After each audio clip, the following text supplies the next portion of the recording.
ಹೆರಿಗೆ ವೇಳೆ ರಕ್ತಸ್ರಾವದಿಂದ ಮಹಿಳೆ ಮೃತಪಟ್ಟಿದ್ದಾರೆ. ಉಡುಪಿ ಮಣಿಪಾಲದ ಕಸ್ತೂರ್ಬಾ ಆಸ್ಪತ್ರೆಯಲ್ಲಿ ಸಾವಾಗಿರುವಂತದ್ದು. ಹೆರಿಗೆ ವೇಳೆ ತೀವ್ರವಾಗಿ ರಕ್ತಸ್ರಾವ ಆಗಿರೋದ್ರಿಂದ ಮಹಿಳೆ ಮೃತಪಟ್ಟಿದ್ದು. ಶಿವಮೊಗ್ಗ ಹೊಸನಗರದ ಶಾಖವಳ್ಳಿಯ 27 ವರ್ಷದ ಸುಮಾ ತೀವ್ರ ರಕ್ತಸ್ರಾವದಿಂದ ಹೆರಿಗೆ ಸಮಯದಲ್ಲಿ ಸಾವನ್ನಪ್ಪಿದ್ದಾರೆ. ತೀರ್ಥಹಳ್ಳಿಯ ಜೆಸಿ ಆಸ್ಪತ್ರೆಯಲ್ಲಿ ಹೆರಿಗೆ ಬಳಿಕ ರಕ್ತಸ್ರಾವವಾಗಿದೆ. ನವಜಾತ ಶಿಶು ತಾಯಿ ಸುಮಾ ಮೆಗ್ಗಾನ್ ಆಸ್ಪತ್ರೆಗೆ ದಾಖಲಾಗಿದ್ರು. ಮಣಿಪಾಲ್ಗೆ ಕರೆದೊಯ್ಯುವಂತೆ ಡಾಕ್ಟರ್ ಹೇಳಿದ್ರಂತೆ. ಉಡುಪಿ ಮಣಿಪಾಲದ ಕಸ್ತೂರ್ಬಾ ಆಸ್ಪತ್ರೆಯಲ್ಲಿ ಸಾವನ್ನಪ್ಪಿದ್ದಾರೆ. ವೈದ್ಯರ ನಿರ್ಲಕ್ಷ್ಯದಿಂದ ಈ ಸಾವಾಗಿದೆ ಅನ್ನೋದಾಗಿ ಆಸ್ಪತ್ರೆ ಮುಂದೆ ಸುಮಾ ಕುಟುಂಬ ಪ್ರತಿಭಟನೆಯನ್ನ ನಡೆಸ್ತಾ ಇದೆ.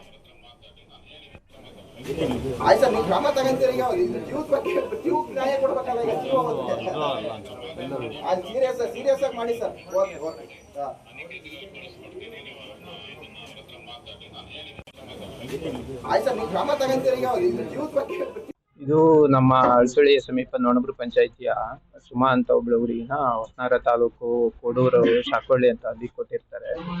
ಅವಳು ಡೆಲಿವರಿ ಸಂದರ್ಭದಲ್ಲಿ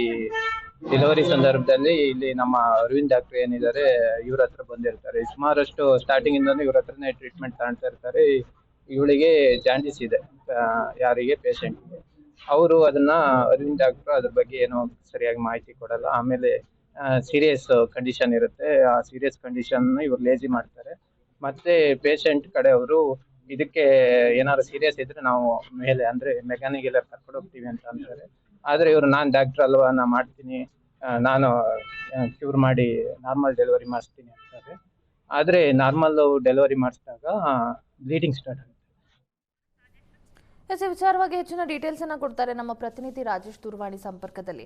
ರಾಜೇಶ್, ಈಗ ಸುಮಾ ಸಾವಿನ ಬಗ್ಗೆ ಹೆಚ್ಚಿನ ಡೀಟೇಲ್ಸ್ ಏನಿದೆ? ಶಿವಮೊಗ್ಗದ ಆಸ್ಪತ್ರೆಯಲ್ಲಿಯೇ ಆಕೆಗೆ ತೊಂದರೆ ಆಗಿತ್ತಾ ಅಥವಾ ಮಣಿಪಾಲ್ಗೆ ಶಿಫ್ಟ್ ಆದ ನಂತರದಲ್ಲಿ ತೊಂದರೆ ಆಗಿ ಸಾವಾಯ್ತಾ? ಏನಾಗಿದೆ ಅಂತ? ಆಕೆಗೆ ನಿಜವಾಗ್ಲೂ ಸುಮಾ ಅಂತ ಹೇಳಿ ಏನು ಗರ್ಭಿಣಿ ಹೆಂಗಸಿದ್ಲು ತೀರ್ಥಹಳ್ಳಿಯ ಜೆಸಿ ಜಯಚಾಮರಾಜೇಂದ್ರ ಆಸ್ಪತ್ರೆಗೆ ದಾಖಲಾಗಿದ್ರು. ಆ ದಾಖಲಾದ ಸಂದರ್ಭದಲ್ಲಿ ವೈದ್ಯರು ಆಪರೇಷನ್ ಮಾಡೋ ವೇಳೆಗೆ ಒಂದು ನಿರ್ಲಕ್ಷ್ಯ ಆಗಿದೆ ಅನ್ನೋದು ಅವರ ಪೋಷಕರು ಮತ್ತೆ ಸಂಬಂಧಪಟ್ಟ ಸ್ಥಳೀಯರ ಒಂದು ಆರೋಪ ಆಗಿರ್ತಕ್ಕಂಥದ್ದು. ಆ ಸಂದರ್ಭದಲ್ಲಿ ಆಪರೇಷನ್ ಮಾಡೋ ಸಂದರ್ಭದಲ್ಲಿ ಅವರಿಗೆ ತೀವ್ರ ಸ್ವರೂಪದ ಬ್ಲೀಡಿಂಗ್ ಆಗ್ತಾ ಇತ್ತು.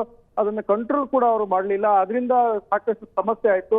ಮಗು ಕೂಡ ಹೊರಗಡೆ ತೆಗೆದಾಗ ಅದನ್ನು ಕೂಡ ಸರಿಯಾದ ರೀತಿಯಲ್ಲಿ NICU ನಲ್ಲಿ ಇಡ್ಲಿಕ್ಕಾಗಲಿಲ್ಲ. ಹಾಗಾಗಿ ಶಿವಮೊಗ್ಗ ಆಸ್ಪತ್ರೆಗೆ, ಮೆಗಾನ್ ಆಸ್ಪತ್ರೆಗೆ ಮಗುವನ್ನ ರವಾನೆ ಮಾಡಿ ಅಲ್ಲಿ ಚಿಕಿತ್ಸೆ ಕೊಡ್ಲಾಗ್ತಿತ್ತು. ಆ ತಾಯಿನೂ ಕೂಡ ಅಲ್ಲಿ ತಂದಾಗ ತಾಯಿನ ಸ್ಥಿತಿ ಕಂಡು ಇಲ್ಲಿ ಆಗೋದಿಲ್ಲ ಅಂತ ಹೇಳಿ ಮೆಗಾನ್ ಆಸ್ಪತ್ರೆ ವೈದ್ಯರು ಹೇಳಿದ ಹಿನ್ನೆಲೆಯಲ್ಲಿ ಅವರನ್ನ ಉಡುಪಿ ಜಿಲ್ಲೆಯ ಮಣಿಪಾಲ್ ಆಸ್ಪತ್ರೆಗೆ ತೆಗೆದುಕೊಂಡೋಗಿ ಚಿಕಿತ್ಸೆ ಮಾಡ್ಲಾಗ್ತಿತ್ತು. ಅಲ್ಲೂ ಕೂಡ ಆಲ್ರೆಡಿ ಒಂದು ಆಪರೇಷನ್ ಆಗಿತ್ತು, ಮತ್ತೊಂದು ಆಪರೇಷನ್ ಮಾಡ್ಬೇಕು, ಅದಕ್ಕೂ ಸಾಕಷ್ಟು ಹಣ ಖರ್ಚಾಗುತ್ತೆ ಅಂತ ಹೇಳಿದಾಗ ಇವರು ಬಡ ಕುಟುಂಬದವರು ಅಷ್ಟೊಂದು ಹಣ ಇರ್ಲಿಲ್ಲ. ಆದ್ರೂ ಕೂಡ ಬೇರೆಯವರಿಂದ ಸ್ಥಳೀಯರಿಂದ ಹಣ ಸಂಗ್ರಹಿಸಿ ಆಪರೇಷನ್ಗೆ ಮುಂದಾಗಿದ್ರು. ಆದ್ರೆ ನಿನ್ನೆ ತಡರಾತ್ರಿ ಆಕೆ ಸಾವನ್ನಪ್ಪಿದ್ದಾಳೆ. ಇದರಿಂದ ಒಂದು ಸಾಕಷ್ಟು ಆಕ್ರೋಶವನ್ನೇ ಉಂಟಾಗಿದೆ ಅಂತ ಹೇಳ್ಬೋದು. ತೀರ್ಥಹಳ್ಳಿಯ ಜೆಸಿ ಆಸ್ಪತ್ರೆ ಮುಂದೆ ಬುಧವಾರ ಕೂಡ ಈ ಕುಟುಂಬಸ್ಥರು ತೀವ್ರ ಪ್ರತಿಭಟನೆ ನಡೆಸಿದ್ರು. ಶಾಸಕ ಆರ್ ಜ್ಞಾನೇಂದ್ರ ಕೂಡ ಸ್ಥಳಕ್ಕೆ ಆಗಮಿಸಿದ್ರು. ಆಸ್ಪತ್ರೆ ಆ ವೈದ್ಯ ಅರವಿಂದ್ ವಿರುದ್ಧ ಸಾಕಷ್ಟು ಆಕ್ರೋಶ ವ್ಯಕ್ತಪಡಿಸಿದ್ರು. ಯಾಕಂದ್ರೆ ಆಕೆಗೆ ಜಾಂಡಿಸ್ ಇತ್ತು, ಆಕೆಗೆ ಬೇರೆ ಬೇರೆ ರೀತಿ ಸಮಸ್ಯೆ ಇತ್ತು. ಹೀಗಿದ್ದಾಗಲೂ ಕೂಡ ಆಪರೇಷನ್ ಮಾಡ್ಬೇಕಾದ್ರೆ, ಮಗುವನ್ನು ಹೊರಗಡೆ ತೆಗಿಬೇಕಾದ್ರೆ ಯಾವುದೇ ರೀತಿಯ ಮುಂಜಾಗ್ರತೆ ಕ್ರಮವನ್ನು ಸರಿಯಾಗಿ ವಹಿಸದೇ ಇರೋದ್ರಿಂದ ತಾಯಿ ಮಗು ಜೀವಕ್ಕೆ ಅಪಾಯ ಆಗಿದೆ ಅಂತ ಆರೋಪ ಆಗಿತ್ತು. ಇವತ್ತು ತಾಯಿ ಸಾವನ್ನಪ್ಪಿದ್ದಾಳೆ. ಈಗ ಮಗು ಅನಾಥ ಆಗಿದೆ, NICU ನಲ್ಲಿ ಚಿಕಿತ್ಸೆ ಪಡಿತಾ ಇದ್ದಾರೆ.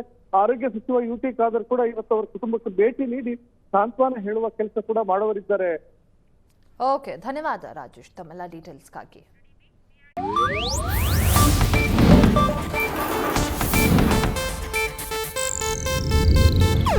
ಇದು ಏಷ್ಯಾನೆಟ್ ನ್ಯೂಸ್ ನೆಟ್ವರ್ಕ್ ಪ್ರಸ್ತುತಿ.